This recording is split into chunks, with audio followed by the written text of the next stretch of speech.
Sir मुसीबत आती है परिवर्तन करने के लिए। यह मुसीबत का बहुत बड़ा पहलू है सर। मुसीबत जब भी आई, ये मेरे पिताजी ने मुझसे कहा, उन्हें गांव से भगा दिया गया तो बेचारे भगोड़े हो गए, वो गांव वालों ने भगा दिया, वो कोई पीछे था नहीं तो गांव वालों ने भगा दिया, तो माँ बाप दोनों बेचारे इधर उधर अपना भटकते रहे। तो एक बार मैंने आपसे उनसे पूछा कि आपको बदला लेने की इच्छा नहीं हुई?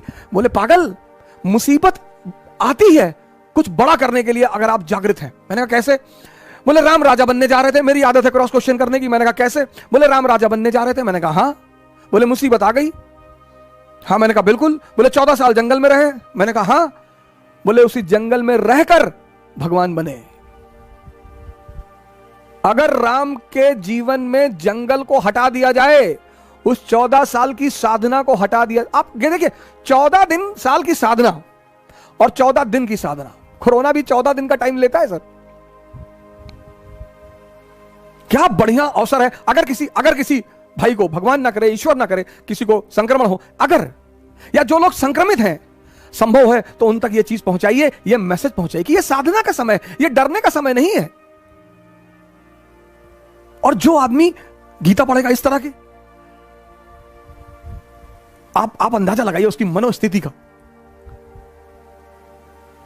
ये मेरे विचार मेरे मन में आया, मैंने सोचा आपसे मैं एक बार इस पर चर्चा करूं कि मैं आपको ये बात बोलूं कि ऐसा किया जा सकता है। और फिर हम उस 14 दिन, अब पिताजी ने कहा कि देखो मुसीबत आई। मैंने कहा हाँ। बोले वो मुसीबत को उन्होंने मजा लेना शुरू कर दिया, तैयार हैं। पिता दशरथ कह रहे हैं कि तू मना कर दे, वादा तो मैंने किया था ना, तू मना कर दे कि मैं नहीं जाऊंगा, मैं देख लूंगा। अरे बोले नहीं, जाना तो है ही है। और यह इस बात का संदेश है कि हर व्यक्ति को, वो चाहे भगवान ही क्यों ना हो, कितना बड़ा संदेश है कि हर व्यक्ति को इस जीवन में संघर्ष करना है। जो हंसकर करेगा वो राजा बनेगा। करना ही करना है सर। कोई दुनिया में ऐसा व्यक्ति है ही नहीं जिसको संघर्ष ना करना पड़ा हो सर। लेकिन जिसने संघर्ष में मजा लेना सीख लिया, आप अगर बहुत गौर से जीवन को देखें तो हम जब क्लास 10th में थे तो हमारी माता जी हमसे कहती थी कि बेटा 10th की पढ़ाई अगर कायदे से कर लोगे ना, बस 3 ही साल जीवन में पढ़ना है। मैंने कहा अच्छा? हाँ। बोली बस 3 साल, 10th 11th 12th, और 3 साल अगर पढ़ लिए फिर जीवन में पढ़ना ही नहीं। हमें लगता है आपको भी कहा गया होगा बस 3 साल। अब आपने पढ़ लिया, 97.8% आपके मार्क्स आ गए। अब पता चला कि भैया अगर IIT निकल जाए, मेडिकल निकल जाए, KGMC मिल जाए, अरे फिर तो जीवन, आपने फिर से दम लगा दिया। IIT भी निकल गया। अब जब आप IIT से निकल आए तो फिर एक और बवाल हो गया। आपके मोहल्ले का एक लड़का IAS हो गया। पूरा खानदान में पूरा खानदान को दहेज में BMW मिल गई,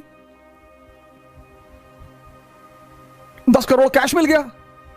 अब आपके पिताजी फिर आपकी तरफ पलटे कि तुम तो वैसे भी इस परिवार के चंगेज खान हो, तुम्हें किस बात का डर? तुमने कहा हाँ चंगेज खान तो मैं हूं।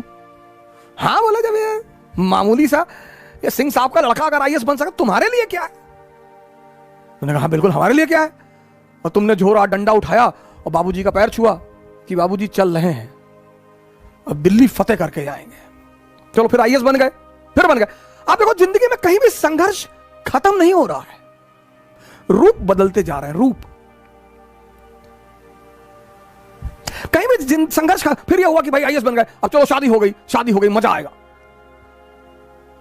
फिर एक धोखा आ गया, मजा आएगा, भाई शादी हो गई। फिर 6-7 महीने में अपना आनंदित हुए, घूमे टहले और बड़ी बधाइयां आई और ये आया और वो आया। फिर बच्चे हो गए, फिर एक नया संघर्ष शुरू हो गया, फिर अब बच्चों की जिंदगी बनाना। मतलब जीवन में कहीं भी संघर्ष खत्म नहीं होता।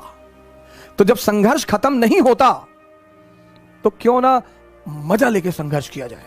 और जितने लोगों ने मजा लेके संघर्ष किया, उन्होंने इस दुनिया पर राज किया। उसका सबसे बड़ा उदाहरण है अब्राहम लिंकन।